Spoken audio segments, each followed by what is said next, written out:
جی صاحب السلام علیکم ورحمۃ اللہ وبرکاتہ. ہم عارفہ مظفر یہاں سے ٹورنٹو سے. آپ تمام کو خوش آمدید آج کی پروگرام میں. اور میرے ساتھ ہوا کرتے ہوتے ہیں بیٹر ٹروتھ سے جناب سمیع اللہ ملک صاحب. ہم ٹورنٹو میں اور ہماری ویب سائٹ ہے www.eawaz.com.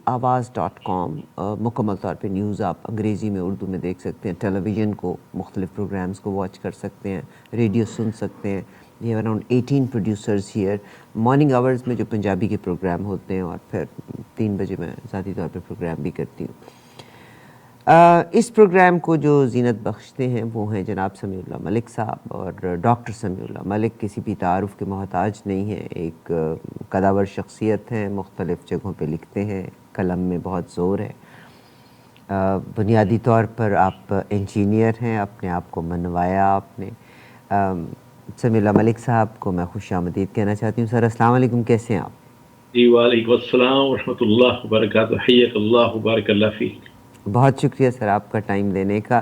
اور سر آج کے پروگرام میں بہت ساری باتیں کرنے کو دل کرتا ہے. میں نے آپ سے کہا کہ جب آپ سے میں بات کرتی ہوں تو میں صرف اپنے دماغ کی گتھیوں کو سلجھانے کے لیے, اور میرے جیسے بے شمار اور لوگ ہیں, وہ کہتے ہیں نا کہ انسان جیسا خود ہوتا ہے اس کو ساری دنیا میں وہی چیزیں نظر آ رہی ہوتی ہیں. اور میرا خیال ہے کہ یہی سوالات جو میرے دماغ میں ہیں وہی بہت سے اور لوگوں میں ہیں, کیونکہ آپ کا رابطہ بھی ہے, آپ کی پہنچ بھی ہے ان لوگوں تک. اس لیے آپ بہترین انسان ہیں جن سے اس بات کا تذکرہ کیا جائے. آج کے پروگرام میں یقیناً ہم 2-3 باتیں ٹاپکس کو چھوٹا چھوٹا ٹچ کریں گے. مجھے حکم تو کچھ اور تھا مگر میں حکم کے الٹے طرف چلوں گی. یقیناً پاکستان سے باہر بیٹھے ہوئے لوگوں کے لیے دل دھڑکتا ہے ہمارا پاکستان کی اچھی خبروں کے لیے. بری خبروں کے اوپر ہمارا دل خون کے آنسو روتا بھی ہے مگر ہم کچھ بھی نہیں کر سکتے. پاکستان میں بہت ساری نیوز دائیں بائیں گردش کرتی چلی آ رہی ہیں. یقیناً اس کو ہم ٹورڈز دا اینڈ لے کے جائیں گے, مگر عدلیہ پہ ہم اس سے پہلے بھی پروگرام کر چکے ہیں. مجھے افسوس یہ ہے کہ لوگ army army army army army کو برا کرتے جا رہے ہیں. ہمارے ملک کا تو عدلیہ کا نظام اتنا خوفناک نظام ہے. اینڈ آئی فیل سیڈ کہ یہ جو ہمارے چیف جسٹس ہیں, آپ دیکھیے گا کہ الحمدللہ اللہ تعالیٰ مرتبہ دیتا ہے, یہ اللہ نے ان کو مرتبہ دیا, مگر ان تمام سہولیات کے ساتھ ساتھ وہ حقیقت میں زیادتی کر رہے ہیں. آج کے پروگرام میں میں 2 خاص طور پہ 2-3 بلکہ کیسز ہیں جن کی آج کل شنید بھی ہے, انہی کا ذکر کروں گی. پہلا کیس جو ہے وہ شاہ رخ جتوئی کا, جس نے شاہ زیب کو مار دیا تھا. اور شاہ رخ جتوئی آپ امیجن کیجئے گا کہ جیل سے نکلتا ہے, جیل سے نکلنے کے بعد ہاسپٹل جاتے ہیں, ہاسپٹل سے نکلتے ہیں پرائیویٹ ہاسپٹل میں چلے جاتے ہیں. اس کا مطلب ہے کہ جینے کا حق صرف امیر آدمی کو ہے, غریب آدمی کو تو جینے کا حق بھی نہیں, ان کا تو کوئی پرسان حال بھی نہیں ہے. اور یہ پولیٹیشنز کے بچے ہیں, یہ وڈیروں کے بچے ہیں. اگر وڈیروں کے بچے بھی ہیں, وڈیروں کی پولیٹیشنز تک پہنچ ہے. اور مجھے پتہ ہے کہ میرا یہ پروگرام شاید ان وڈیروں they don't care, because system بدل ہی نہیں سکتا کہ ہمارے جو قانون کے رکھوالے ہیں وہ اتنی زیادتی کر رہے ہیں اس سسٹم کے ساتھ, اور ان کو ڈر بھی نہیں کسی کا, خوف بھی نہیں ان کو کسی کا. شاہ رخ جتوئی کے ساتھ ساتھ دوسرا کیس نور مقدم کا کیس. یہ سفیر کی بیٹی تھی, اور جعفر پاکستان کا بہت بڑا نام ہے. یہ جتنی لیدر کی چیزیں آپ کو انہی کی کمپنیوں کی ملتے ہیں, rich people, very rich people, فلتھی rich people. اور انہوں نے they have authority to buy anybody and everybody in the system. اور I'm so sorry to say انہی وکیلوں سے آگے جا کے پھر چیف جسٹس اور جسٹس بنتے ہیں. وہ کسی شاعر نے کہا نا, پیدا ہوا وکیل تو شیطان نے کہا لو آج میں بھی صاحب اولاد ہو گیا. آف کورس وہ جسٹیفائی کرتے ہیں اپنے پروفیشن کو, جھوٹ کو سچ ثابت کرنا اور سچ کو جھوٹ ثابت کرنا. آپ امیجن کیجئے گا کہ نور مقدم کیس کی ویڈیوز موجود ہیں. What else witness do you need. آج کی خبر آئی ہے کہ جی وہ جس چاقو سے نور مقدم کو مارا گیا تھا اس کے اوپر جعفر کے جو ہاتھ کے سائنز ہیں وہ اتنے کلیئر نہیں. کم آن, وہ لڑکی 2 دن تک اس کی قید کے بیچ میں رہتی ہے، وہ لڑکی بھاگنے کی کوشش کرتی ہے، اس کی ویڈیوز موجود ہیں، اس کے ماں باپ کے ساتھ کالز موجود ہیں، ان کے نوکروں کی، اور نوکر بھی کبھی نہیں بولیں گے، ماں باپ تو they will use their money. اور یہی لڑکا انشاءاللہ کل کلاں کو اپنے ماں باپ کے گلے کا پھندا بنے گا ہی بنے گا. کہتے ہیں نا ہونہار بروا کے چکنے چکنے پات. تیسرے کیس کی طرف آ جائے. بے شمار کیسز ہیں، بے شمار کیسز ہیں. Being a woman, I realize, and the way I was raised is کہ گندگی کے بیچ میں پاؤں مت مارو. گندگی کا کچھ نہیں جائے گا، میرے اپنے سفید کپڑوں کے اوپر چھینٹے پڑیں گے. کہتے ہیں نا کہ مصیبت کا ایک سے احوال کہنا، مصیبت سے ہے یہ مصیبت زیادہ. یہ ایک کپل ہے جو جاتا ہے وہاں پہ اسلام آباد میں، جگہ کمرہ بک کرتے ہیں. آدھی رات کے وقت عثمان صاحب اپنے پورے گینگ کے ساتھ ان کے کمرے کو آ جاتے ہیں. they had probably master key or they knocked the door. اندر آتے ہیں اور اس کی ویڈیوز موجود ہیں. اس کی ویڈیوز وائرل ہوئی تھی. یہ لاسٹ ایئر جولائی کا کیس ہے. اس کی ویڈیوز وائرل ہوئی تھی اور اس لڑکی کو ننگا نچواتے بھی ہیں اور اس کو کہتے ہیں کہ اگر ہم تمہیں گینگ ریپ کریں گے اگر تم ہمارے سامنے. نعوذ باللہ نعوذ باللہ. بحیثیت مسلمان کہ قرآن میں بھی یہ لفظ کہہ دیا کہ مرد عورت کا لباس ہے اور عورت مرد کا لباس ہے. Look at this system. اتنا موٹا ڈشکرا لڑکا ہے عثمان، اور اس کے بعد جیل میں آتا ہے تو کہتا ہے پیر مرشد کو میرا سلام پہنچا دیجئے گا. وہ شریف لڑکی یا جو بھی اس کی زندگی میں ہونا تھا، وہ امتحان دینے کے لیے گئی تھی. میں two wrongs doesn't make one right, but unfortunately آپ کے پاس کورٹ کے پاس، عدالت کے پاس، ججوں کے پاس ساری ویڈیوز موجود ہیں. تو پھر آپ اس لڑکی کو کٹہرے میں بلا کے کیوں بار بار اس سے ایک سوال پوچھتے ہیں؟ اس سسٹم کے بیچ میں انفارچونیٹلی اسلام کے ہم رکھوالے. مجھے ڈاکٹر اسرار کا ایک بیان آتا ہے، انتہائی ہپوکریٹ قوم ہے پاکستانیوں کی. اور ہمارے یہ جو قانون کے لوگ ہیں نا، وہ سر فہرست ہے اس کے بیچ میں. آپ کی بیٹی کے ساتھ بیتے نا تو میں پھر آپ سے پوچھوں، آپ کی بیوی کے ساتھ بیتے نا تو میں پھر آپ سے پوچھوں. آپ عدالت، لڑکی تو اپنی عزت کو بچانے کے لیے، ہاں جی وہ اس نے اب الٹیمیٹلی اس نے یہ کہہ دیا ہے کہ وہ تمام کی تمام مجھ سے پولیس نے زبردستی لیا تھا، میں اس لڑکے کو جانتی نہیں. اس نے پہچاننے سے انکار کر دیا. آپ کو پتہ ہے کہ اس لڑکی پہ کتنا پریشر ہوگا؟ غنڈوں کا، لٹیروں کا. یہ عثمان کے جتنے کمپینینز ہیں کہ اگر تم نے ہمارے خلاف جو بیان دینا، اگر تم نے یہ واپس نہ لیا تو ہم تمہاری ماں کو اٹھوا دیں گے، تمہاری کزن کو اٹھوا دیں گے، تمہارے باپ کو مروا دیں گے. Sad. I know somebody here. میں تو بڑا پرائڈ لیتی ہوں پاکستان کا. پاکستان کے لوگوں کی زیادتی ہے. اور یہ جو وڈیرے ہیں نا، خدا اس جہاز کے بیچ میں ان کو بٹھائے اور وہ جہاز ہی غرق ہو جائے تو شاید پاکستان بہتر ہو سکے. It's my frustration. It is just my frustration. سمیع اللہ ملک صاحب میرے ساتھ ہیں اور کر ہم میں سے کوئی بھی کچھ نہیں کر سکتا. We are all sold people, بکے ہوئے لوگ. بیچارے چند جو شریف لوگ ہیں، رشوت نہیں لیتے، سفارش نہیں لیتے، ان کی سنتا کون ہے؟ سمیع اللہ ملک صاحب، ہم آپ کو خوش آمدید کہتے ہیں. السلام علیکم سر، کیسے ہیں آپ؟ جی وعلیکم السلام ورحمۃ اللہ وبرکاتہ. حیاک اللہ بارک اللہ فی. اتنی اندوہناک اور لرزہ خیز خبریں سننے کے بعد آپ مجھ سے پوچھتی ہیں کہ میں کیسا ہوں.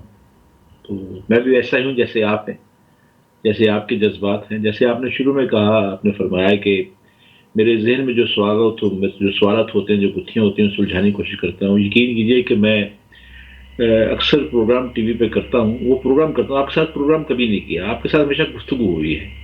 اس پروگرام کا حسن یہی ہے آپ کے ساتھ جو ہے کہ یہ پروگرام نہیں ہوتا، بلکہ یہ فی البدی ایک مکالمہ ہوتا ہے آپ کے ساتھ. جو دل میں آتا ہے، جو آپ پوچھتی ہیں، جو میرے ذہن میں ہوتا ہے، جو مجھے توفیق ملتی ہے، میں اس کا جواب دیتا ہوں. اور جو اپنے جذبات کا جو اظہار فرمایا ہے، سمجھتا ہر درد دل جو ہے وہ اسی طرح سوچ رہا ہے، اس طرح آپ میں سوچ رہے ہیں. لیکن آج بات کریں گے کہ آخر ہاں سر، ہم سوچتے ہی رہیں گے اس کا کچھ ہوگا بھی یا نہیں ہوگا. آج اس پہ بھی بات کریں گے انشاءاللہ. اعوذ باللہ السمیع العلیم من الشیطان الرجیم. بسم اللہ الرحمن الرحیم. لقد ارسلنا رسلنا بالبینات وانزلنا معه الكتاب والميزان ليقوم الناس بالقسط. صدق اللہ علیہ العظیم. رب اشرح لي صدری یسر لي امری واحلل عقدۃ من لسانی یفقهوا قولی. ربنا تقبل منا انك انت السميع العليم. آمین یا رب العالمین. لاکھوں کروڑوں اربوں حمد و ثنا اور درود خاتم النبی صلی اللہ علیہ وسلم کی ذات گرامی کے بعد ابھی جو مجھے توفیق ملی ہے، میں نے سورہ حدید کی آیت نمبر 25 ایک ٹکڑا آپ کے سامنے پڑھا ہے. اس کا معنی ہے کہ ہم نے اپنے پیغمبروں کو کھلی نشانیاں دے کر بھیجا، ان پر کتابیں نازل کی اور ترازو، اس کی بہن آپ بات کر رہی نا، یعنی ترازو یعنی قوت و عدل، تاکہ لوگوں میں انصاف قائم رہے. اور جو بہرحال آپ نے جو جس طرح آپ نے بات شروع کی ہے، میں اسی سیکوینس سے آپ کو جواب دیتا ہوں. سب سے پہلے آپ نے سندھ کے ایک وڈیرے شار حجتوئی کا ذکر کیا آپ نے، اور ہم سب جانتے ہیں کہ 2012 میں اس نے فائرنگ کر کے ماں باپ کا اکلوتا لڑکا شاہزیب جو ڈی ایس پی کا بیٹا تھا اس کو اس نے قتل کر دیا. اور ہمیشہ جب بھی ہم نے اسے دیکھا عدالتوں میں جب یہ حاضر دیتا تھا تو کبھی بھی اس کے منہ کے اوپر شرم کا شائبہ یا خوف کا کوئی رمق نہیں تھی. وہ یہ سمجھتا تھا جیسے اس کے ماں باپ کا حق ہے کہ وہ راہ چلتے لوگوں کو اس طرح جس طرح جانور کبوتروں کو مارا جاتا ہے، چڑیوں کو مارا جاتا ہے، ایسا مار دیا جائے اور کوئی اس کو پوچھنے والا نہ ہو. یعنی گویا اس کو انسانوں کا شکار کرنے کا پورا حق ہے، اسے لائسنس مل چکا ہے کہ وہ جب چاہے اپنے گن نکالے اور کسی آدمی کو جو ہے وہ گولی سے اڑا دے، چاہے وہ اپنے ماں باپ کا اکلوتا بیٹا کیوں نہ ہو. جیسے میں نے آپ سے عرض کیا کہ یہ شاہزیب جو ہے یہ شاہزیب حاجی جتوئی خاندان کا فرد ہے، اور 2012 میں اس نے جو فائرنگ کر کراچی میں سے قتل کیا تھا. بات بہت لمبی ہو جائے گی، اور بے گناہ سے قتل کیا گیا تھا. اور جرم تو پھر یہ دوران مقدمہ کئی یعنی چیزیں سامنے آئیں، صلح کرنے کی کوشش کی گئی، ان پہ دباؤ ڈالا گیا، ڈی ایس پی پہ دباؤ ڈالا گیا، اس کی ماں پہ دباؤ ڈالا گیا، یعنی جس طرح پاکستان میں ہوتا ہے. حتیٰ تک یہ بھی کہا گیا کہ بھی تمہارے سارے خاندان کو اڑا دیا جائے گا، تباہ کر دیا جائے گا. پھر یہ بھی افواج پھیلی کہ بھی اتنے کروڑ روپے دے کے صلح کر لی گئی ہے، فلاں ہو گیا ہے، یہ ہو گیا ہے. لیکن بالآخر جب یہ پبلک کے ہاتھ میں یہ کیس آ گیا، اور پبلک کے ہاتھ میں جب کیس آیا، جب دباؤ بڑھا، تو پھر بہرحال جو جرم ثابت ہونے پر عدالت نے پھر 2019 میں یعنی 2012 میں اس نے قتل کیا، 7 سال کے بعد سے سزائے موت کا حکم دیا. اس کے ساتھ 2 ملزمان تھے، ان کو بھی سزائے موت سنائی گئی. پھر بعد میں ہوا کیا، اس سزائے موت کو عمر قید میں تبدیل کر دیا گیا. اب شاہ زیب قتل کے مرکزی مجرم شاہ حجتوئی سے متعلق جو ابھی ریسنٹلی جو انکشاف ہوا ہے، جس کا آپ نے ابھی ذکر کیا ہے کہ وہ کئی ماہ سے جیل کی بجائے کراچی کے ایک نجی ہسپتال میں رہ رہا ہے. سر 2 سال سے سنس ہی واز ان اس کی عمر قید میں چینج ہوئی تھی، اس کے فوراً بعد اس کو ایک سرکاری ہسپتال میں اور وہاں سے وہ پرائیویٹ ہسپتال میں، جو کہ ان کی اوپر کا حصہ ذاتی مل گئی. Living what a great life up there. آپ دیکھیے کہ یعنی اس نے یعنی سینٹرل جیل کراچی میں یعنی گزارنے کی بجائے اپنی سزا، یہ جیسا آپ نے کہا یعنی اس طرح اپنے عیاشی گڈوں میں چلا گیا. اور یہ بھی سننے میں آیا ہے کہ وہاں سے یہ اپنے گھر بھی جاتا ہے، گھر کے افراد سے ملنے کے لیے آتے ہیں. بس یہ ہے کہ یعنی ان بڑوں لوگوں کے لیے تو کوئی سزا ہے ہی نہیں مطلب ہے. اور نجی ہسپتال کی جو بالائی منزل ہے اس میں بڑی شہانہ زندگی گزار رہا ہے مطلب. اور نجی ہسپتال جو شاہ جتوئی خاندان نے وہ کہا جی ہم نے کرایہ پہ حاصل کر رکھا تھا. ہونا تو یہ چاہیے تھا کہ وہ جیل میں زندگی اپنے باقی سزا جیل میں گزارتا ہے، لیکن ہوا کیا، جیل میں تو وہ گیا ہی نہیں. یہ صرف تھوڑی دیر کے لیے لوگوں کو دکھانے کے لیے، پریس میڈیا کو دکھانے کے لیے جیل بھیج دیا گیا، اور اس کے بعد اسے اچانک ہی اسے ایک پرائیویٹ ہسپتال میں بھیجا گیا، پہلے ایک اور ہسپتال میں بھیجا گیا، اور پھر ہسپتال سے پھر دوسرے پرائیویٹ ہسپتال میں لایا گیا. اب طریقہ کار یہ ہے کہ جب کسی قیدی کی ہسپتال کے اندر زندگی خطرے میں ہو تو باقاعدہ ایک گورنمنٹ کا ایک پروسیس ہے، وہ بعد ڈاکٹر دیکھتے ہیں، ڈاکٹر دیکھنے کے بعد ڈاکٹر اس مرض کا علاج تجویز کرتے ہیں کہ واقعی یہ جیل کے ہسپتال میں اس کا علاج ممکن نہیں ہے، تو پھر اس کے بعد وہ دوسرا ہسپتال تجویز کرتے ہیں. اور وہ تجویز جو ہوتی ہے اسپتال کی وہ سر باقاعدہ یہ امیر لوگوں کے جوانوں کی بھی صحت خطرہ ہے اور ان کی بوڑھے بھی صحت خطرہ ہے، تو what is the problem with that? یہ بتائیں گے نا ہم، تاکہ قانون کیا کہتا ہے اور یہ قانون سے بالا کیسے ہو گئے یہ لوگ. قانون تو یہی کہتا ہے کہ ڈاکٹر جو ہے وہ تجویز کریں گے، اور پھر رائٹ اٹ ڈاؤن سر، ہوگا کچھ بھی نہیں. نہیں، یہ آپ کے جتنے چیف جسٹس ہیں نا بقول آپ کے تو ایماندار ہیں. آپ کے توسط سے ہم یہ تو کم از کم بتائیں نا لوگوں کو کہ بھی یہ جو ہے طریقہ کار ہے کیا. پھر لوگوں کو پتا چلے گا نا کہ کہاں قانون کا مذاق اڑایا جا رہا ہے، کہاں قانون کو ہاتھ کی گڑی اور ہاتھ کی چھڑی بنا لیا گیا ہے. پھر دیکھا جائے گا نا. اب یہ ہے کہ پھر ڈاکٹر جب تجویز کرتے ہیں تو ڈاکٹر اپنی پوری تجاویز جو ہے وہ محکمہ داخلہ کو بھیجتے ہیں. پھر محکمہ داخلہ جو ہے وہ اپنے تئیں باقاعدہ طور پہ تحقیق کرنے کے بعد اس اسپتال کے اندر اسے بھیجا جاتا ہے. اور لیکن یہاں پہ معاملہ یہ جب چیک کیا گیا پتا چلا کہ محکمہ داخلہ تو بھیج دیا ہے لیکن کوئی میڈیکل بورڈ تو بنے نہیں، اس کا کوئی میڈیکل بورڈ ہی نہیں بنا، مطلب سرے سے اس کا تجویز کرتا ہے. اب کون لوگ تھے جو بائی پاس کیا گیا؟ اب یہ بات سامنے آ گئی ہے کہ سندھ کی جو بڑی مقدار بہت بڑی شخصیت ہے وہ اس کے پیچھے ہے. لوگ تو اب زرداری کا نام بھی لے رہے ہیں، اور زرداری کے علاوہ جو چیف منسٹر ہے سندھ کا اس کا بھی نام لیا جا رہا ہے کہ وہ اس کے پیچھے ہے. جتوئی مطلب کو وڈیرا سسٹم وہاں پہ ہے. اب مجھے یہ بتائیے کہ اگر ہمارے وڈیروں کے بڑے بڑے جاگیرداروں کے اور سندکاروں کے بچوں کا یہی حال ہوگا کہ وہ سڑک کے اوپر چلتے ہوئے کسی بچے یا بچی کو ایسے ہی گولی مار دی جیسے کوئی چڑیا کا شکار کیا یا کسی کبوتر کا شکار کر لیا، تو پھر وہ ریاست کیا ہوئی؟ پھر وہ اس کے اوپر عذاب کیوں نہیں آئے گا؟ پھر یہ جو ہم عذاب بھگت رہے ہیں یہ کیا ہے؟ یہ ہمارے اپنے اعمال کی سزا تو ہے. میں یہ کہا نا، آپ نے کہا کچھ نہیں ہوگا، لیکن بات یہ ہے کہ پہلے بھی جب شاہ جتوئی پہ کیس چلا تھا تو اس وقت یہ بات شروع ہو گئی تھی. باقاعدہ طور پہ خریدنے کی کوشش کی گئی، دھمکیاں دی گئی. وہ اس ڈی ایس پی کو جس کا بیٹا تھا اکلوتا بیٹا، پھر وہ بھی اکلوتا بیٹا اپنی ماں کا، پھر ماں تو اس کو تو پاگل ہونے کے قریب ہو گئی ماں کو. پھر اس سے کہا تمہاری بیٹی کو اٹھا لیں گے، فلاں کر لیں گے. آپ 2002 کے 12 کی وہ اٹھائے، آپ 2002 کی چیزیں اٹھائے، آپ 2012 کی اخبار اٹھائے تو آپ تو حیران ہو جائیں گے کہ کس دنیا میں ہم رہ رہے ہیں. کیا یہ وہی پاکستان ہے جس کو ہم نے لا الہ الا اللہ کی بنیاد پہ لیا تھا؟ تو لا اللہ کی بنیاد پر جو ملک بنا ہے تو کیا اس کے اندر ایسا ہو سکتا ہے؟ کبھی سوچا جا سکتا ہے؟ مقصد یہ ہے کہ ہم سر نے ہو رہا ہے نا، ہو رہا ہے. وہی بات ہے نا کہ وہ ہم نے تو قسمیں کھانے کے لیے قرآن اور اللہ کا نام رکھ لیا. یہی تو آپ سے کر رہا ہوں کہ یہ اس لیے ہو رہا ہے کہ ہم نے لا اللہ کو نافذ نہیں کیا. جی سر اب آپ آ جائیے گا جعفر کے کیس کی طرف، کہ یعنی آپ سوچئے گا پروو ہے ویڈیوز، اور آج بیان آ گیا ہے کہ جی اس کی جو جس آلے سے قتل کیا گیا تھا اس پہ جب اور پیدا ہوا وکیل تو شیطان نے کہا لو آج میں بھی صاحب اولاد ہوں. یار وکیل اللہ کا واسطہ ہے، کوئی خدا کا واسطہ ہے مانو، کیوں اتنا جھوٹ بولتے ہو آپ لوگ؟ اچھا بات یہ ہے بہن کہ جو آپ نے نور مقدم کا ذکر کیا ہے واقعی وہ سفیر کی بیٹی ہے، اور بہرحال اس کے وہ جس فیملی کے ساتھ جو آپ نے ذکر کیا ہے وہ پیسے والے ہیں. ان کا اس لڑکے کا باپ یہاں پہ ہمارے برطانیہ میں سفیر بھی رہ کے گئے ہوئے ہیں وہاں پہ، اور انہوں نے بھی پیسے کے بل بوتے پہ سارا کام کیا. اب آپ دیکھیں نا کہ نئی اس کیس کو کمزور کرنے کے لیے اب یہ کہہ دیا گیا کہ جی اس کے دماغی توازن خراب ہے. دماغی توازن، پہلے دماغی توازن اس کا خراب کہا گیا. کیسا اس کا دماغی توازن خراب ہے کہ ہنس کے مطلب وی کا نشان بناتا ہے اور کبھی کچھ کرتا ہے کبھی کچھ کرتا ہے. مطلب یہ کیسے دماغی توازن کے خراب ہے ان کے مطلب ہے؟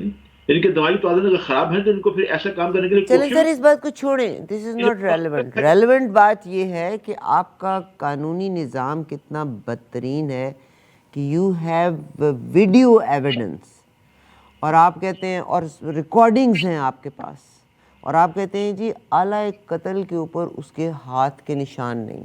دیکھیے بات یہ ہے کہ آپ صحیح فرما رہی ہیں، ایک نہیں دو نہیں درجن کے قریب ویڈیوز موجود ہیں.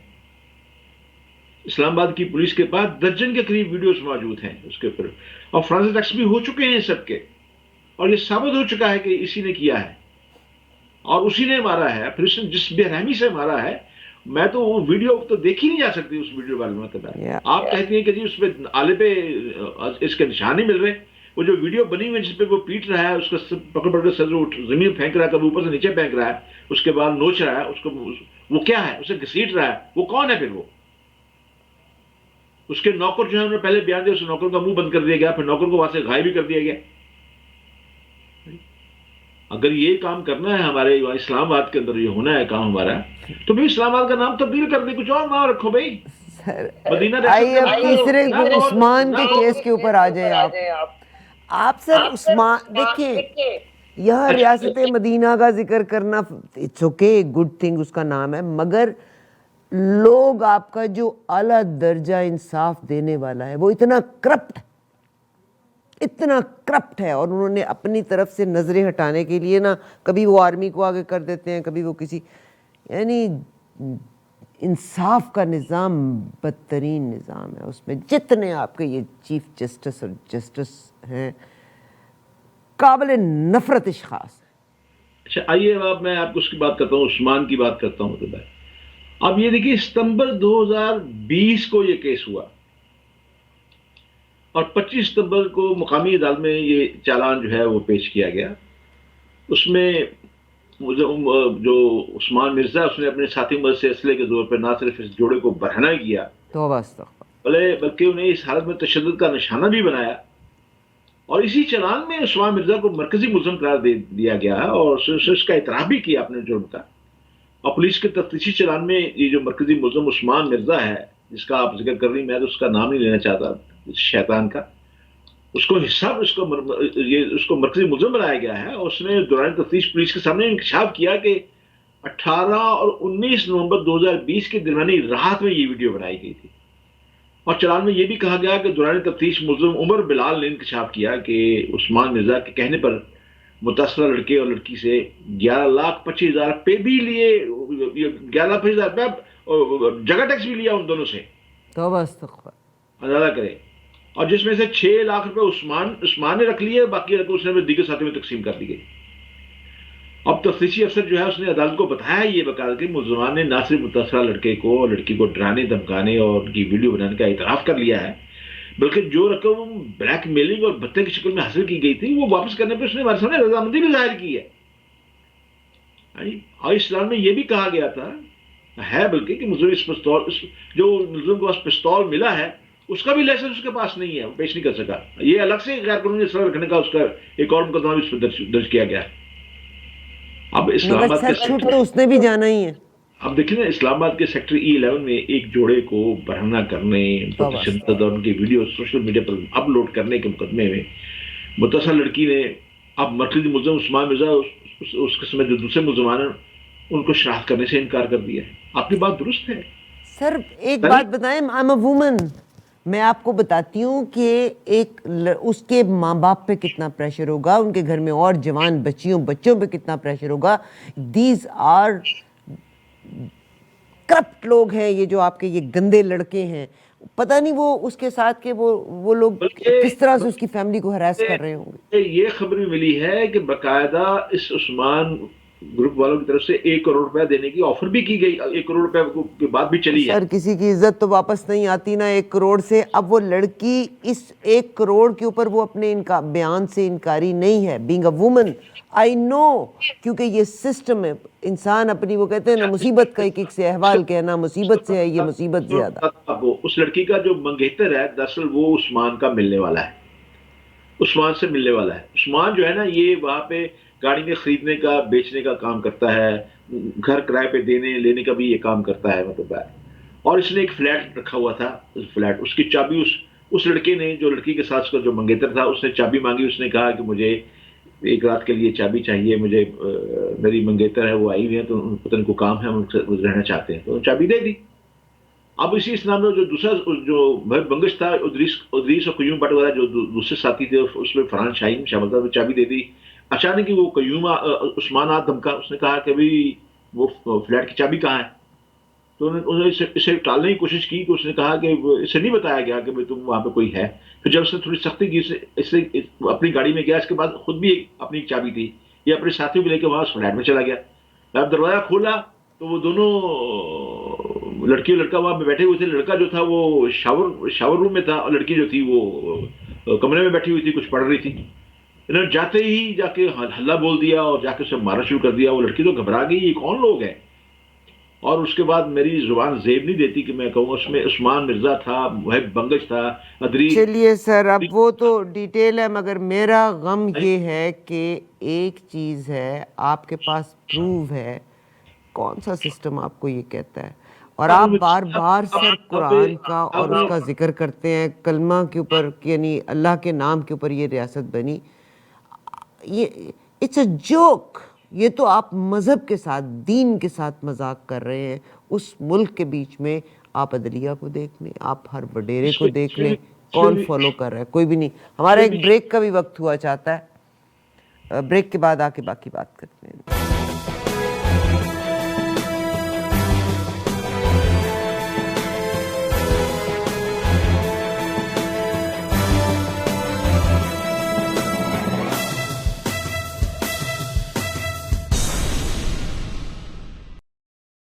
جی صاحب ایک دفعہ پھر سے خوش آمدید. مسئلے بڑے گھمبیر ہیں، شاید آپ کے لیے مسئلے نہ ہوں، مگر وہ کہتے ہیں نا کہ جس تن لاگے سو تن جانے، اور اگر آپ کسی کے درد کو محسوس کریں تو یقیناً پھر آپ آنیسٹ بھی ہو سکتے ہیں. ہم رمضان میں روزے کیوں رکھتے ہیں؟ اور 2 مہینے کے بعد روزے، اپریل سے روزے شروع ہو رہے ہیں. کیوں رکھتے ہیں؟ اس لیے کہ ہم کو دوسرے کی بھوک اور پیاس کا احساس ہو. کبھی دوسرے کے دوسرے عام دردوں کو بھی اوڑھ کے دیکھیے، بچھا کے دیکھیے، ان میں چل کے دیکھیے. تو میرا خیال ہے کہ اگر یہ ہمارے سسٹم کے دس از مائی سولوشن کے، اور مجھے لگتا ہے ماؤں کی تربیت گڑبڑ ہو گئی ہے. ایسے بچے پیدا کر رہی ہیں، ان کی ایسی تربیت کر رہی ہیں کہ ان میں بے حسی عروج پہ پہنچی ہوئی ہے. میں خود عورت ہوں اور میں پوری کی پوری ذمہ داری ہمارے مردوں کے خراب ہونے کی عورتوں کے سر پہ ڈالتی. ہماری عورتوں کی تربیت میں کوئی کمی ضرور ہے. جی سر. آپ کا دکھ اپنی جگہ، لیکن میں یہ سمجھتا ہوں کہ رزق حلال کی جب کمی ہو جائے، بلکہ رزق حلال ناپید کر دیا جائے، اور بلکہ بعض اوقات یہ بدنصیبی ہو کہ ہم رزق حلال کے اندر رزق حرام شامل کر لیں جب، تو اور بھی جو ہے اپنی اولاد سے کیسے ہم اس بات کا توقع کریں گے کہ وہ ایسے کام کرے گا جو اللہ کو راضی کرنے والے ہوں. میں آپ کے توسط سے آج ایک چھوٹا سا واقعہ آپ کے سامنے رکھنا چاہتا ہوں کہ رزق حلال کی اہمیت کیا، رزق حلال ہے کیا، اس کو کس کو کہتے ہیں. میں اپنے بچے کو قرآن حفظ کرانا تھا تو میں نے مفتی صاحب جو تھے ان سے میں نے ذکر کیا، اور میں نے کہا میں بہت بڑا مدرسہ ہے، میں ابھی نام نہیں لیتا ان کا ویسے تو، لیکن یہ کہ وہ اصلاح کے طور پہ میں واقع سننے لگا ہوں. تو جب میں گیا تو مجھے انہوں نے سب سے پہلے سوال کیا، انہوں نے کہا کہ آپ اپنے بچوں کو قرآن حفظ کیوں کرانا چاہتے ہیں؟ تو میں نے کہا ہے تاکہ یہ عامل قرآن بن جائیں، اور میری خواہش ہے کہ یہ عامل قرآن بن جائیں. اور قرآن حفظ کرنا تو بہت بڑی نعمت ہے، اس کے بارے میں بڑی احادیث میں نے جو سنی ہے، اس کے بارے میں میرا شوق ہے کہ میری اولاد جو ہے وہ یہاں پہ قرآن حفظ کر لے. تو انہوں نے کہا کہ آپ یہ بتائیں کہ آپ اپنے بچوں کو رزق حلال کھلاتے ہیں؟ جو مجھ سے میں نے انہیں بتایا، میں نے کہا جی میں یہ کام کرتا ہوں، اور الحمدللہ میرا جہاں تک میرا یقین ہے کہ میں 100% رزق حلال کماتا ہوں، بلکہ میرے بینک میں اگر کوئی غلطی سے سود کا پیسہ آ بھی جائے تو میں اس وقت اسے جب تک نکال نہ دوں میں چین سے نہیں بیٹھتا. کہتے اس کے علاوہ کوئی اور کام آپ کرتے ہو؟ میں نے کہا جی میں یہی کام کرتا. کہتے نہیں، بات یہ ہے، میں آپ کو بتاتا ہوں. آپ ایک دکان پہ گروسری کے لیے گئے ہیں، باہر انگور پڑے ہوئے ہیں، آپ نے انگور خریدنے ہیں، آپ کا جی چاہا کہ میں پہلے انگور کا ایک دانہ چکھ لوں پھر دیکھوں پھر سے خریدوں. آپ نے انگور کا دانہ کھا لیا بغیر بتائے وہ اس مالک کو. یہ چاہے آپ اندر جا کے اس کو بتا دیں دکاندار کو میں نے بھی انگور کا ایک دانہ کھایا ہے، اس کا بھی پیسے کاٹ لیں یا دانہ رکھ لیں یا کسی بات ہے، لیکن یہ ہے کہ اگر اللہ جب آپ نے دانہ کھا لیا، اگر اللہ تعالیٰ اس وقت آپ کی سانس بند کر دیتا تو پھر وہ دانہ اس کا کیا حساب دیتے آپ؟ وہ تو حرام چلا گیا آپ کے. انہوں نے کہا کہ یہ ایسے ہی ہے جیسے 100 من دودھ ہو، اس میں غلازت کا ایک چھینٹا ڈال دیا جائے تو سارا دودھ نجس ہو جاتا ہے. واقعی میری آنکھیں کھل گئیں یہ بات سن کے کہ کس حد تک ہمیں جو ہے محتاط ہونا چاہیے اپنی. ہم یہ سمجھتے ہیں کہ اولاد ہماری سب سے بڑی پراپرٹی ہے، اور ہے بھی، اس میں یقیناً پراپرٹی ہے. ہم اپنی اولاد کے لیے اپنی عاقبت خراب کر لیتے ہیں. اس سے بڑی پراپرٹی اور کیا ہوگی کہ یعنی جو اولاد جس نے ہمارے کام نہیں آنا، جس نے ہماری عذاب کا باعث بننا، اس کے لیے ہم اپنی عاقبت خراب کر لیتے ہیں.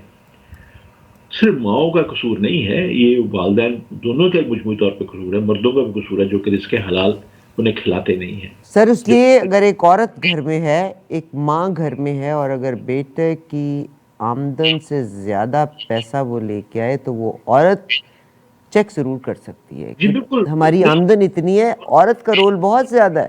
اس میں کوئی شک نہیں. عورت کو تو اپنے شوہر پہ بھی نظر رکھنی چاہیے کمائی کے سلسلے میں, صرف ایگزیکٹلی. بیٹے کی نہیں, یعنی اس پہ نظر رکھنی چاہیے. بلکہ میں اکثر یہ کہا کرتا ہوں کہ ہمارے یہاں ایک عجیب سسٹم بنا ہوا ہے کہ ہم جو ایشین لوگ ہیں, خاص طور پہ مسلمان پاکستانی جو ہیں, وہ کہتے ہیں جی بیٹیوں میں بڑی نگاہ رکھیں, بیٹیوں پہ. بیٹوں کے بارے ایک صاحب وائر کرتے کہ جی بیٹا جی وہ تو جی گھوڑے ہوتے ہیں جہاں مرضی چل جائے. میں نے کہا بڑی شرم کی بات ہے. میرے نزدیک تو بچی کی عصمت اور بچے کی عصمت ایک جیسے برابر ہے. آپ کیا سمجھتے ہیں کہ وہ اللہ معاذ اللہ بیٹیوں کا ساتھ لینے کے لیے کوئی اور اللہ ہے اور بیٹوں کے لیے کوئی اور اللہ ہے, مردوں کے لیے اور ہے, عورتوں کے لیے اور ہے؟ آپ کیسی باتیں کرتے ہیں؟ یہ سب سے بڑی چیز ہے. مطلب وہاں پہ میں آپ کو یہ بات بتاؤں. اب میں اس ساری مثال کو میں آتا ہوں اس عثمان مرزا کی طرف کہ اب مجھے یہ بتائیے کہ اس ملک کے اندر اسلام آباد میں ستمبر 2021 میں فرد جرم عائد کی گئی, اور اب یہ تمام ملزمان اس وقت جو ہے اڈیالہ جیل میں قید ہیں.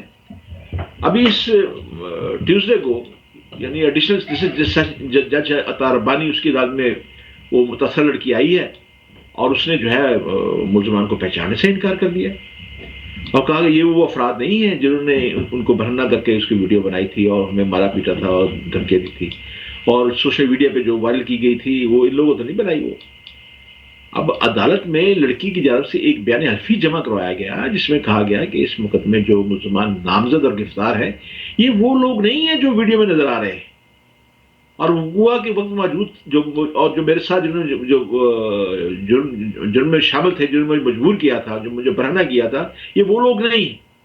یہ عدالت میں لڑکی خود کہہ رہی ہے. اس مقدمے کے مرکزی ملزم جو عثمان مرزا ہے اور محب بنگش اور ادریس قیوم بٹ اور فرحان شاہین اور طارمان جو اڈیالہ جیل میں ہے, اور ان کا ایک اور ساتھی عمر بلال مرمت وہ ضمانت پر ہے. اب مجھے یہ بتائیں کہ بیان حلفی کے مطابق گرفتار شدہ ملزمان میں سے تو کسی نے تو یہ ان کے ساتھ زبردستی کی ہی نہیں, نہ زبردستی کوئی ویڈیو بنائی گئی ہے, نہ ہی انہوں نے بے لباس کیا ہے. اب یہ لڑکی ہے, اس نے ماضی میں مجسٹریٹ کے سامنے اپنے بیان میں خود کہا تھا کہ ملزم عثمان اس کے دوست سے اپنے منگیتر کے ساتھ جنسی عمل کرنے کا کہہ رہے تھے, اور ایسا نہ کرنے پر کہا تھا کہ ہم تم سب پھر اجتماعی زیادتی کریں گے. یہ مجھے دھمکی دی. لیکن اب چاروں لڑکی نے کہا کہ میں نے منت سماجت کی تھی کہ میں ابھی منگیتر میں اس کی منقوہ نہیں ہوئی بنی ابھی میں, لیکن مجھے باقاعدہ طور پہ کیا گیا, پھر باقاعدہ طور ہنس رہے تھے, اور میں نہیں کہنا چاہتا میں خود بیٹی والا ہوں. مطلب اس باقاعدہ جو بیان دیا اس مجسٹریٹ کی عدالت میں قابل شرم ہے. اب اس کا مطلب یہ ہے, میں یہ باتیں اس لیے کہیں کہ اس لڑکی کے اوپر اس کے خاندان کو کتنا بڑا بوجھ ڈال دیا گیا ہوگا, کتنا پریشر ڈال دیا ہوگا کہ اس لڑکی نے خود آنکھوں سے دیکھ کے سارا کام سے ہو گیا, اس کے باوجود عدالت میں آ کے وہ بیان دے رہی ہے کہ یہ وہ لوگ نہیں ہیں.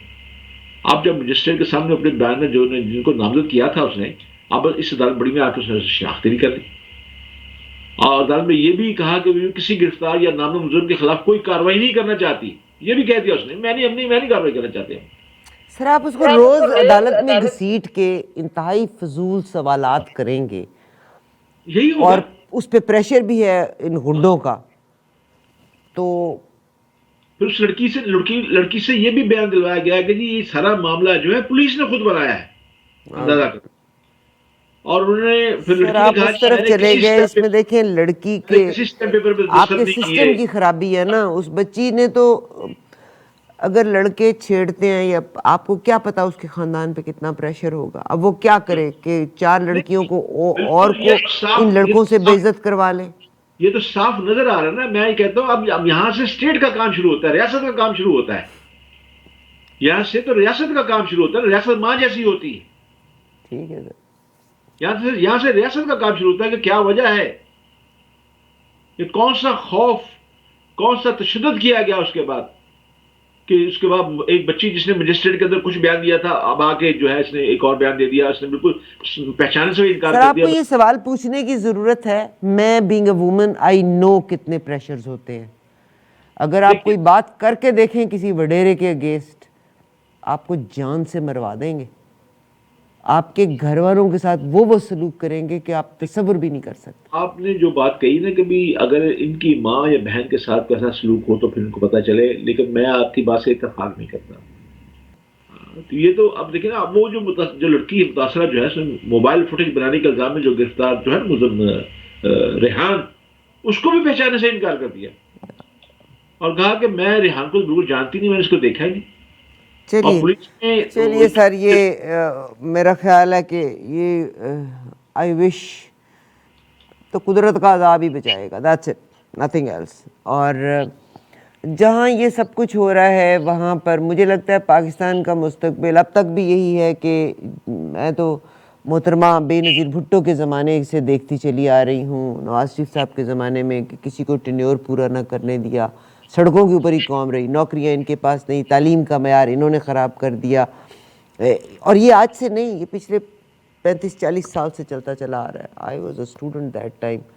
وہ اللہ جنت نصیب کرے، ضیاء الحق ایسا بیڑا گول کر کے گئے تھے کہ اس کے بعد بسترا گول گول گول گول ہی ہوتا چلا جا رہا ہے. آج جو پرائم منسٹر آف پاکستان ہیں انہوں نے ایک عندیہ دے دیا ہے کہ جی اگر میں بسترا گول کر گیا تو میں ان کو زیادہ تنگ کروں گا. اس کا مطلب ہے کہ آپ کے چاہے وہ اپوزیشنز ہیں، میری کوئی پارٹی نہیں ہے، چاہے وہ اپوزیشن پارٹیز ہیں چاہے یہ ہیں، ہر کسی کو اقتدار چاہیے. اور یہ تو میرا خیال ہے ہاتھ پاؤں کٹا کے پاکستان کے وزیر اعظم بنے ہوئے ہیں کہ ان کے پاس واضح اکثریت نہیں ہے. اب فواد چودھری جیسا بندہ، اس کو ایک وزارت سے نکالا، دوسری میں لے گئے، دوسری سے لے گئے، پھر تیسری میں، چوتھی میں. ورنہ اگر وزارت نہیں دیں گے تو وہ کیا کرے گا؟ کراس کر جائے گا فلور. یہ لوگ سیٹوں سے شارٹ ہو جائیں گے، گورنمنٹ گئی. ٹھیک، compromise, just compromise in the life. اب صدارتی نظام کی جب شنید ہے تو پرائم منسٹر نے جو کہا ہے کہ میں تو سڑکوں کے اوپر ہی رکھوں گا، تو پھر اس قوم کا مستقبل کیا ہے؟ کیا مستقبل ہے اس قوم کا؟ اور اس میں صرف آپ باعث نہیں ہو سکتے. دیکھیے آج بہن، کل کی بھی جماعتیں پی ڈی ایم بنا کے سڑکوں پہ ہی رکھنے کی قائل ہیں. دیکھیے میں آپ سے عرض کروں کہ پاکستان میں گاہے بگاہے صدارتی نظام حکومت یعنی رائج کرنے کا مطالبہ سامنے آتا رہتا ہے. ایک آدھ بار اس کا تجربہ بھی کیا گیا ہے، لیکن زیادہ تر صدارتی نظام کی خواہش امنانہ حکومتوں سے مارشل لا کی صورت میں ہی پوری کی گئی ہے. اس مرتبہ فرق یہ ہے کہ دبے دبے یا پھر کبھی کھلے الفاظ میں برسر اقدار جمہوری حکومت کی طرف سے بھی نظام کی تبدیلی کے اس مطالبے کی بات سنائی دی گئی ہے. کچھ وزراء بھی کہہ رہے ہیں، پارٹی کچھ لوگ بھی جیسے نظام میں بات کر رہے ہیں.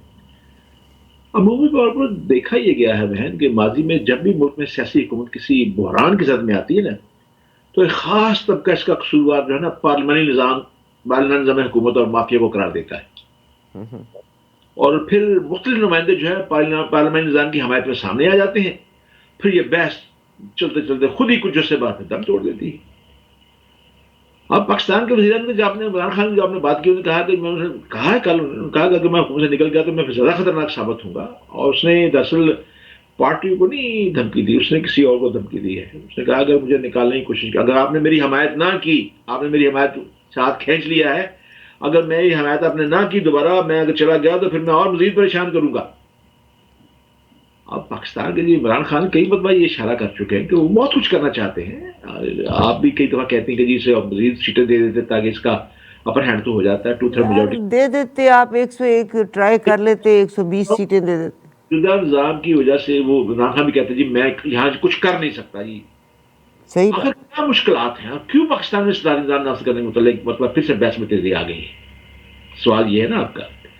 پاکستان میں ہمیشہ کچھ سال بعد تاریخ اپنے آپ کو دہرانے لگتی ہے. میں تو اس کو یقین کرے کافی مسخرہ خیز سمجھتا ہوں اس پہ بات بھی کی جائے. اس کے متعلق پہلے ہی آپ اندازہ لگا سکتے ہیں کہ یہ اب کہاں، اب کہا جائے گا. کیونکہ الیکشن سے کچھ دیر پہلے اور خاص طور پہ اگر کارکردگی اچھا نہ ہو تو جو عموماً نہیں ہوتی، ہماری حکومت کی نہیں ہوتی، مطلب ہے اس قسم کی گفتگو شروع ہو جاتی ہے. آپ دیکھیے گا ابھی تو خلافت پر گفتگو شروع ہو جائے نہیں ہوئی، وہ بھی ہوگی، اور وہ بھی شروع ہو جائے جلدی. اور کوئی نظام جس کے مطلب آپ سوچ نہیں سکتے وہ بھی نظام کے بارے باتیں کی جائیں گی. پھر ایسی گفتگو میری بہن یوں شروع نہیں ہوئے گا طالبان کا مولوی نظام جس میں بلکہ وہی میں اس طرح اشارہ کیا ہے کہ خاص قوتوں کی شہ پر اس کا آغاز ہوتا ہے. اس کا مقصد جو ہے لوگوں کا دھیان بٹھانا ہوتا ہے، ہٹانا ہوتا ہے کہ اس مطلب جو ہم کچھ کر نہیں پائے، اس کا مطلب یہ ہے کہ پارلیمانی نظام خراب ہے. کیونکہ جن کو لایا گیا ہوتا ہے ان کے مطلب تو نہیں کہا جا سکتا کہ وہ خراب یا کرپٹ ہے، اس لیے ملبہ نظام پر ڈال دیا جاتا ہے.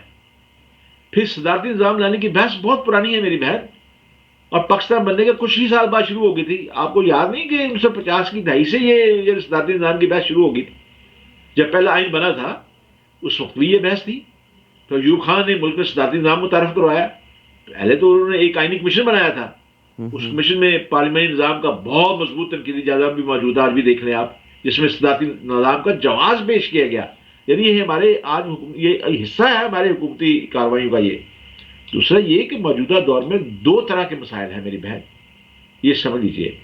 ایک تو یہ ہے کہ عمران خان خود ہی وقتاً فوقتاً یا ان کی جماعت کے لوگ یہ اشارہ دے دیتے ہیں کہ جی ہم کیا کریں, ہم کس طرح پالیسی چلائیں, ہمیں تو اپنے اتحادیوں کو خیال رکھنا پڑتا ہے, ہمارے پاس اکثریت نہیں ہے, اور اگر کوئی ایسا نظام ہو جہاں حکومت کے سربراہ کے پاس اختیار ہو تو وہاں تب کام جب مؤثر ہوگا. اب عمران خان جب چین جاتے ہیں تو جب واپس آتے ہیں کہتے ہیں چین جیسا ہونا چاہیے نظام. جب ایران جاتے ہیں تو ایران کے نظام کی تعریف کرنا شروع کر دیتے ہیں, اور بھول جاتے ہیں کہ بھائی تم ایران کی تعریفیں کر رہے ہو نظام کی, تم نے مدینہ ریاست کا نعرہ بلند کرتے ہوئے مدینہ ریاست کے ولی سے اپنے سر ہماری پرابلم یہ ہے کہ اب مدینہ ریاست کو بھی تو ہم نے جوک بنا لیا. وہ مرغیوں کی پالیسی ان کی بڑی اچھی تھی, ہم نے اس کو بھی جوک بنا لیا. آپ دیکھیے گا. دوسرا یہ کہ ہمارے ہاں روایتی طور پہ آمرانہ نظام رہے ہیں مہن, آپ بھی جانتی میں بھی جانتا, اب بھی وہ چیزیں موجود ہیں. وڈیروں کا نظام اس وقت جو اقتصادی پالیسی میں جو مسائل نظر آ رہے ہیں, جو بے شمار بڑے گمبھیر مسائل جو نظر آ رہے ہیں, ان کے متعلق بھی خیال ہے کہ اگر ان پالیسی کو چلانا ہے تو مضبوط حکومت کی ضرورت ہے. اور پارلیمانی نظام میں مضبوط حکومت کہتے ہیں یہ ہو نہیں سکتی, یہ کہتے ہیں ثابت کرتے ہیں. اس وجہ سے یہ ساری باتیں جو ہیں وہ تبھی ہو رہی ہیں, ہم تب ناکام ہو رہے ہیں کیونکہ یہ پارلیمانی نظام ہمیں ناکام کر رہا ہے. اور کیونکہ ایک 18ویں ترمیم بھی اس کے بھی بڑے نالا ہیں, وہ کہتے ہیں یہ سارے پیسے صوبے لے جاتے ہیں, مرکز کے پاس کو بچتا ہی کچھ نہیں ہے. مطلب میں سمجھتا ہوں کہ کسی نئے نظام کے متعلق بات کرنے یا کوشش کرنے میں کوئی حرج نہیں ہے میری بہن. ہر نظام پر بحث اور تحقیق ہونی چاہیے کہ آیا ہمیں اس کی ضرورت ہے بھی یا نہیں, اگر ہے تو کیوں ہے, اگر نہیں تو کیوں نہیں. جہاں تک صدارتی نظام کا تعلق ہے اس میں کوئی برائی نہیں کہ اس نظام یا نئے نظاموں کے بارے میں سوچا جائے, لیکن یہ جو سب سے زیادہ سوچنے کی چیزیں ہیں وہ یہ ہیں کہ ہم نے پارلیمانی نظام کو موقع ہی کم دیا ہے. سب کو پتا ہے کہ ہمارے آئین میں کتنی زیادہ ترامیم کی گئی ہیں, کتنی امینڈمنٹ ہوئی ہیں, کسی نہ کسی طریقے سے پارلیمان کو کنٹرول کرنے کی کوشش ہمیشہ جاری رہتی ہے. اس کی سب سے زیادہ جو بری مثال جو آپ کے سامنے ہے وہ 52B تھی, جس کے تحت جو پریزیڈنٹ ہے اس کے پاس یہ اختیار تھا, وہ جب چاہے اپنی عقل کا سمجھتا تھا کہ بھی اسمبلی کارکردگی اچھی نہیں ہے تو انہیں تحلیل کر سکتا تھا, اور اس نے تحلیل کیے بھی. پوری دہائی ہم نے 10 سال ہم نے اس میں ضائع کر دیے, 4 حکومتوں کا دھڑن تختہ کر دیا ہم نے اس 58B کے ساتھ. اگرچہ صدارتی نظام لانے کی بحث تو ہمیشہ ہوتی رہتی ہے, لیکن اسے حقیقی طور پر لانے کا تجربہ جو ہے صرف ایک ہی مرتبہ کیا گیا, وہ ہے 1962 سے لے کے 1969 تک کیا گیا, 7 سال. باقی ادوار تو مارشل اللہ کے تھے جو کہ زیادہ خود سینٹرلائز یا سب کچھ مرکز کے تحت لانے والے ہوتے ہیں.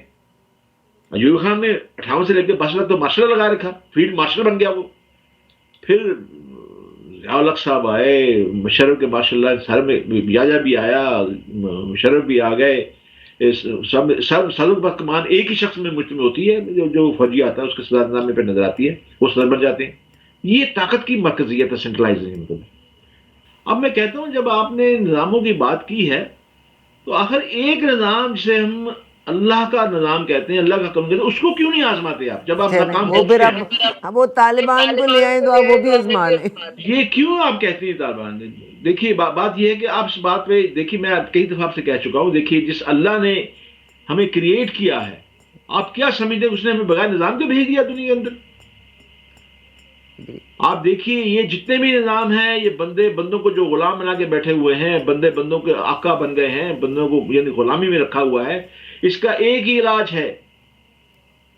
حضرت فاروق نے یہ کہا تھا کہ بھئی میرے آقا صلی اللہ علیہ وسلم نے عمر فاروق سے کہا تھا, انہوں نے کہا کہ اللہ نے انسان کو آزاد پیدا کیا ہے, ہم کیسے انہیں غلام بنا لیتے ہیں؟ ایک ہی نظام ہے, وہ اللہ کا نظام ہے, ہم اللہ کے بندے بن کر رہے ہیں. چلیے سر آپ اس نظام کا بھی اطلاق کروا لیجئے گا. یہ جتنے اس وقت ہم نے پہلے 3 کیسز کیے ہیں, یہ آج سے 60 سال پہلے جتنے یہ آپ کے وڈیرے پیدا ہوئے تھے, ان کی ماؤں نے قرآن بھی پڑھایا تھا, قرآن کا بھی پتہ ہے اندر ہی. مجھے ڈاکٹر اسرار کا میں نے ریسنٹلی یہ پیغام سنا ہے جس میں انہوں نے اسپیشلی ایڈریس کیا ہے, the most hypocrite people are people from Pakistan. دیکھیے میں آپ کو ایک مثال دے دیتا ہوں، پھر دوبارہ مثال دینی پڑتی ہے جب کسی نظام کی بات کرتے ہیں، مثال دینی پڑتی ہے۔ حضرت عمر فاروق کے زمانے میں مصر کا گورنر، گھوڑوں کی ریس ہوئی، اس کا بیٹا جو تھا، اس کے بیٹے کا جو گھوڑا تھا، اس سے ایک اور گھوڑا جو آگے گزرا، وہ کپتی عیسائی تھا مصر کا۔ وہ جب جیت گیا تو گورنر کے بیٹے نے اپنے کوڑے سے جو ہے اس کپتی کی پٹائی کر دی غصے میں آ کے۔ وہ کپتی فوراً حضرت عمر فاروق کے پاس پہنچا، اس نے جا کے سارا ماجرا سنایا تو حضرت عمر فاروق نے فوری طور پہ سمن جاری کر دیے کہ باپ بیٹا دونوں حاضر کیے جائے۔ جب باپ بیٹا دونوں حاضر کیے گئے، بڑے مضبوط گورنر، بڑے صحابی، جلیل قدر صحابی، جب گئے وہاں پہ پہنچے تو حضرت عمر فاروق نے دونوں کو آمنے سامنے کیا اور اس سے کہا کپتی سے کہ بتاؤ کیا ہوا تمہارے ساتھ۔ اس نے منون قصہ سنا دیا۔ حضرت عمر فاروق نے موقع دیا اس کو، گورنر کے بیٹے کو، بتاؤ۔ اس نے شرم سے آنکھیں جھکا لی، گیا اس نے اپنا گویا، اس نے اپنا جرم تسلیم کر لیا۔ تو جو گورنر باپ تھا وہ آگے بڑھا، اس نے کہا کہ امیر المومنین، یہ میں اپنا کوڑا دیتا ہوں اس آدمی کو، میرے کوڑے سے میرے بیٹے کو اس کی پٹائی کرے۔ حضرت عمر فاروق نے کہا کہ نہیں، ایسا نہیں ہوگا، یہ میری عدالت میں ہے، اب میرا کوڑا چلے گا، میں اسے اپنا کوڑا دوں گا، اور میں اس کوڑا، اس کو پہلے اس کے تمہارے بیٹے کو سزا دی جائے گی، اس کے بعد پھر تمہیں سزا دی جائے گی کہ تمہارا نظام کیوں کمزور رہا۔ اور چشم فلک نے یہ دیکھا کہ وہ کپتی عیسائی جو ہے وہ گورنر کے بیٹے کو بڑے دربار کے اندر باپ کے سامنے، حضرت فاروق کے سامنے کوڑوں سے اس کی پٹائی کر رہا ہے۔ اور جب اس نے کوڑے پٹائی کر دی، ہٹ گیا، تو پھر اس کے بعد اس نے اسلام قبول کیا۔ اس نے کہا کہ امیر المومنین، مجھے واقعی یقین ہوگا یہ دین حق ہے۔ میں بہت شکریہ سر۔ آپ کو میں ایسی درجنوں مثالیں بتا سکتا ہوں، اگر یہ اسلام سر ہوتا، آپ کا بہت شکریہ، یہ بہت شرح شکریہ جدوئی بھی نہ ہوتا، یہ عثمان بھی نہ ہوتا، یہ عمر مقدم، نور مقدم بھی نہیں کیس ہوتے۔ آپ کو میں سچی بات بتاتا ہوں آپ کو میں۔ سر آپ کا بہت شکریہ جناب سمیع اللہ ملک صاحب ہمارے ساتھ رہنے کا۔ میں اس پروگرام کا اختتام جہاں کرنا چاہتی ہوں، سمیع اللہ ملک صاحب نے ہمارے خلیفہ کے دور کا ذکر کیا۔ چلیے صاحب، وہ دور کی بات قابل احترام، میرے لیے 100 بسم اللہ، مگر قرآن پاک جس کو آج بھی ہم اپنے بچے کو پڑھاتے بھی ہیں، پڑھتے بھی ہیں، قرآن پاک میں قارون کا واقعہ بھی ہے، یعنی اونٹوں پہ کنجیاں لد کے جایا کرتی ہوتی تھی۔ کیا بنا قارون کا؟ مگر اگر قرآن سے اور ان چیزوں سے سیکھنے والے ہم ہوتے ہیں نا، تو کوئی شخص بھی ضرورت سے زیادہ امیر بننے کی کوشش نہ کرتا، کوئی شخص بھی رشوت نہ دیتا۔ وہ کہتے ہیں الراشی والمرتشی کلہما فی النار۔ اگر اتنا ہی فالو کرنے والے ہوتے نا تو کوئی بندہ نہ رشوت لیتا نہ کوئی رشوت دیتا۔ لیکن آپ تو بالواسطہ میری بات کی تائید فرما رہی نہیں، ہیں نا۔ میں نے نہیں کی، آپ کی بات کی تائید نہیں کی۔ نہیں، یہی تو ہے۔ نہیں سر، میں نے نہیں کی۔ اسلام میں اگر ہوتا وہ تو یہ واقعات ہیں، اگر ہم سیکھنے والے ہوتے نا تو ہم تو قرآن پاک سے سب سے پہلے سیکھتے۔ کیسے سیکھیں گے؟ نافذ کیا جائے گا تو سیکھیں گے نا۔ تو نہیں سیکھے نا، کون ثابت کرے گا؟ ثابت کس نے کرنا ہے؟ کس نے نہیں سیکھنے دیا؟ یہ منافقت کہاں پہ ہے؟ یہ ہپوکریسی کہاں پہ ہے؟ یہ منافقت وہاں پہ ہے جہاں پہ سعودی عربیہ میں اگر کوئی چیز ہونی ہے تو وہاں کا ملا بھی مل کے وہی قانون کے لیے بیان دے دیتا ہے۔ اٹس ویری ڈیٹیل لانگ قبر کانورسیشن۔ کے اندر یہ نہیں پوچھا جائے گا کہ سعودی عرب میں کیا چل رہا تھا، محمد سلمان کیا کر رہا تھا، یا میں امام آپ کو اتنا کعبہ کیا بتاؤں، بات کر رہے تھے۔ Everybody is sold these days, میں منی صحیح ہے، ٹاکس۔ لیکن مجھ سے قبر میں میرا سوال کیا جائے، مجھ سے پوچھا جائے گا کیا میں نے اپنی آواز کو حق کے لیے بلند رکھا؟ چلیے ٹھیک ہے، آئی ایگری۔ تو پھر آپ کا چیف جسٹس جو ہے وہ کیوں نہیں صحیح اطلاق کراتا قانون کا؟ دیکھیے میں آپ سے بتاؤں، قرآن جو ہمیں کہتا ہے کنتم خیر امت اخرجت للناس تأمرون بالمعروف تنہون عن المنکر تؤمنون باللہ۔ You are the best people, you are the chosen people you are۔ یہ نہیں کہا حکومت، یہ آیت حکومت کے لیے نہیں ہے، یہ آپ کے لیے، میرے، ہر کسی کے لیے ہے کہ تم بہترین لوگ ہو، بہترین امت ہو۔ بہت شکریہ سر، بہت شکریہ سر۔ یہیں پہ ہم پروگرام کا ختم کرتے ہیں، we are out of time. ایک بات یاد رکھیے گا، یہ عام عوام کی ذمہ داری ہے چیزوں کو سنبھلنا۔ پاکستان میں بندہ نسوار سستی ہو گئی، فیون سستی ہو گئی، اس کی قیمت مقرر کر دی گئی آج، مگر بات یہ ہے کہ یہ مخدوموں کے پیچھے نہ چلا کریں، دے آر رچ پیپل۔ دیکھیے جس آپ درد اپنے آپ کو دیکھیں۔ سمیع بھائی، ہم we are out of time now, we are out of time. ابھی دیجیے اجازت، انشاءاللہ اگلے پروگرام میں پھر ملاقات ہوگی، تب تک ہمارا آپ کا اللہ حافظ۔